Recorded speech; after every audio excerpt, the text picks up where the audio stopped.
Hello students, कैसे हैं आप सब।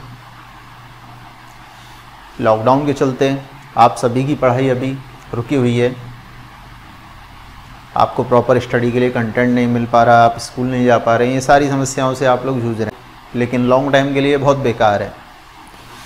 तो मैं अक्षय आर्य आपके लिए साइंस राजस्थान बोर्ड की 12th क्लास कंप्यूटर साइंस के सिलेबस को स्टार्ट कर रहा हूँ। तो आज हम सबसे पहले सिलेबस का इंट्रोडक्शन करेंगे कि सिलेबस में किस किस तरीके से डिवाइडेशन किए गए हैं, कौन कौन सी यूनिट्स हैं, क्या उनकी मार्किंग है, इन सब के बारे में मैं आपको आज बताऊँगा। देखिए, आपका सिलेबस जो डिवाइड होता है वो 3 अलग अलग कैटेगरीज़ में आपका सिलेबस 3 अलग अलग यूनिट्स में डिवाइड हो जाता है, जिनमें पहली यूनिट डाटा स्ट्रक्चर है, दूसरी यूनिट ऑब्जेक्ट ओरिएंटेड प्रोग्रामिंग है और तीसरी यूनिट DBMS है।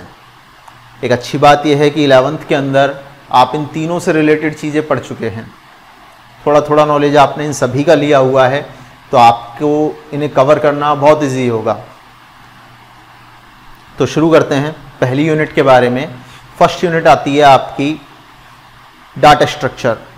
टोटल मार्किंग आपको पता होगा कि आपका बोर्ड पेपर 56 नंबर का टोटल लगता है, थ्योरी पेपर, और उस थ्योरी पेपर में 56 में से आपके 20 मार्क्स की ये यूनिट है डाटा स्ट्रक्चर की, जिसके अंदर आपके टोटल 5 चैप्टर्स हैं, जिनमें पहला introduction to data structure, array, तीसरा सॉर्टिंग, चौथा स्टैक एंड क्यू और 5वां लिंक्ड लिस्ट का चैप्टर है।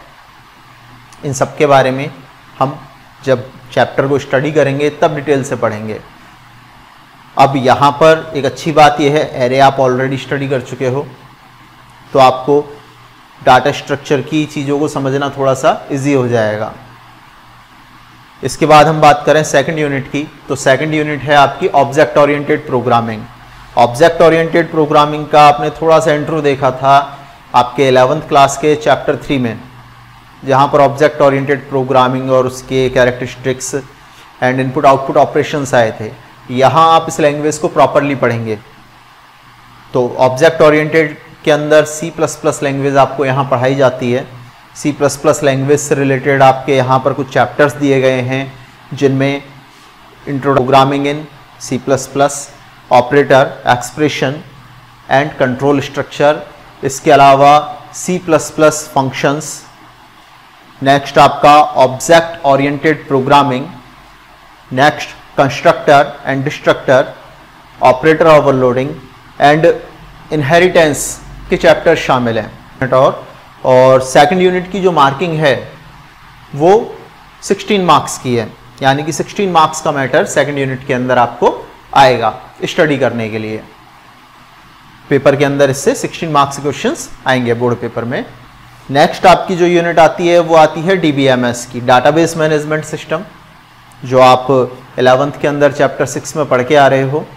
तो DBMS यहाँ पर है। DBMS की यूनिट यहाँ पर 20 मार्क्स की है, ओनली 3 चैप्टर्स हैं और वेटेज इनका 20 है, जो कि रेशो में काफ़ी ज़्यादा है।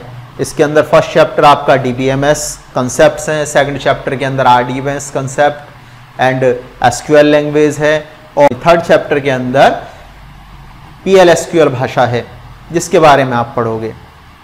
तो इस तरीके से आपका टोटल 56 नंबर का यहाँ पर ये थ्योरेटिकल पोर्शन हो जाता है। इसके अलावा 14 आपके स्कूल से सेशनल मार्क्स होते हैं। इस तरीके से आपका टोटल 70 हो जाता है। 30 मार्क्स का आपका प्रैक्टिकल एग्जामिनेशन लगता है। तो ये आपके 100 मार्क्स का पूरा टोटल है। मार्क्स का डिवाइडेशन है कि किस किस तरीके से मार्क्स यहाँ पर डिवाइड होते हैं। आपको समझ में आया होगा इन सभी चीज़ों के बारे में, और अगर आपकी कोई क्वेरीज हो तो आप मुझे कमेंट्स में लिख सकते हैं। Thank you.